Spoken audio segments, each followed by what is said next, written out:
Hey, running out of time, what's up? It's the Culture Detective here investigating your favorite movies.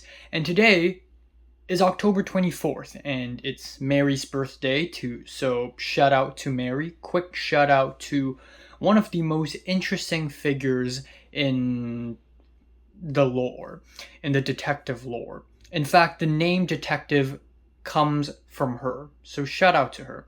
And there is no more appropriate film than this film that I am talking about today, How to Make Millions Before Grandma Dies, or in Thai, I'm sorry if I butchered, Lan Ma.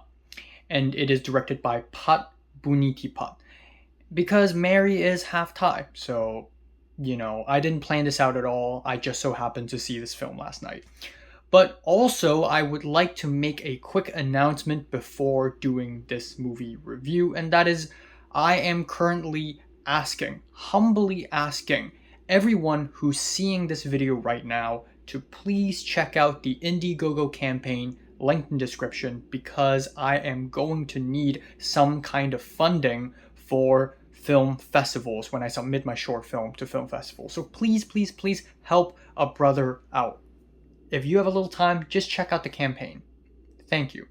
So anyways, today I'm going to be talking about one of the lesser known films that's released this year, but I think within niche groups and communities, this film is very much talked about. And by niche groups, I mean Asian cinephiles, because this film got released in Southeast Asia and East Asia a few months ago and had made a lot of noise. This is a movie about the title basically explains it all. It's about a grandma and her grandson. The grandma has a terminal illness that's going to end her life, and her grandson tries to serve her and make money before it all ends, essentially. Now, Lanma actually means grandma's grandson, and I think that is a way better title than whatever we have in English, because the English title basically spoils the film. I know it's the premise of the film, but I feel like it would have been way more tragic if we experienced the bad news inside the movie instead of before we even watch the movie. But anyways, you've seen Christian propaganda films. Now get ready for Confucianist propaganda films. But jokes aside, the idea of a film about respecting your elders gives off heavy traditional vibes. And again, maybe it's because I'm East Asian and I feel like the East Asian / SEA community have to face this sort of tradition all our lives. And because of that, I feel like there are already tons upon tons of Hong Kong films I've seen that are literally about respecting your elders. But these kinds of films are rather rare in the West, especially America, and I feel like that's part of the reason why this film had fared so well in Western spaces. Particularly Letterbox, I just think that a lot of people like it because it's something that they don't usually see. Movies about respecting your family and loving your family.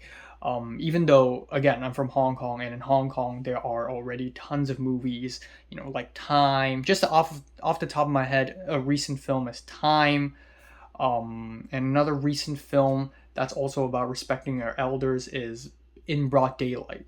Just to name a couple, there are tons more. But I feel like this film can be made in Hong Kong, and I probably would have not liked it as much, but because the film would have worse cinematography and less likable characters if this film was made in Hong Kong. So essentially, this is a very roundabout way of saying that this movie has pretty solid cinematography and the characters are pretty likable, but I say pretty and not extremely. I'll get to the cons right now, actually. So one director to immediately look at when watching this film is actually Koreeda Hirokazu, Japanese director who has been making family dramas since day one. And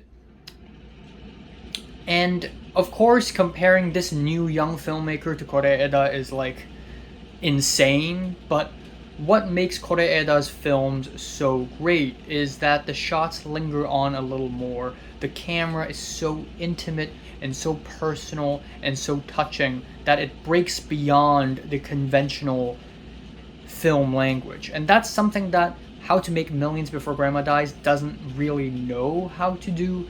Yeah, sure, there are a lot of beautiful wide shots, it's personal, it's intimate, yet at the same time, I think the cinematography, the editing, it's still trying to follow a conventional mainstream path.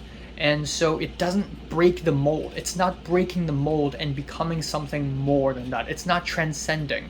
When I watch the film, I'm like, yeah, this is great, this is beautiful and touching, but I'm not dragged into the film. There's nothing special about the film language that is dragging me in.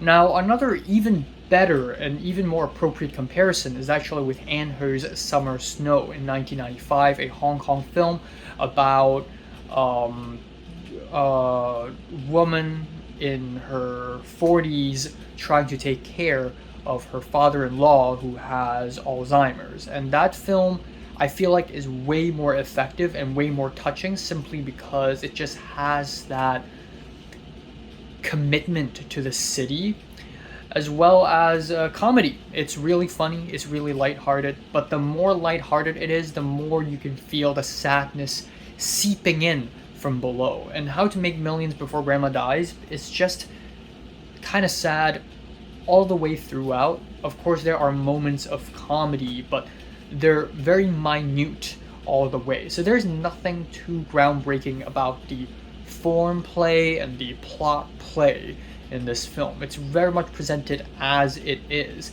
This is probably why when I watched the first half of this film, I actually thought it was decent at best, and I wasn't really that compelled. But the second half becomes a way more compelling family drama because we are introduced to more characters who have antagonistic forces or act as antagonistic forces. You know, the main character is uncles, and also the grandma's brother, who is the number one asshole in the entire film. But I think the most egregious thing about this film that I hated is the score. The incessant pianos are borderline obnoxious, and they keep fucking happening. Every sad scene, every non-sad scene, you also get this beautiful, simple pianos. Ooh, life. Ooh, sadness. I hate it when music has to tell us how to feel in a scene. Let the story speak for itself, please.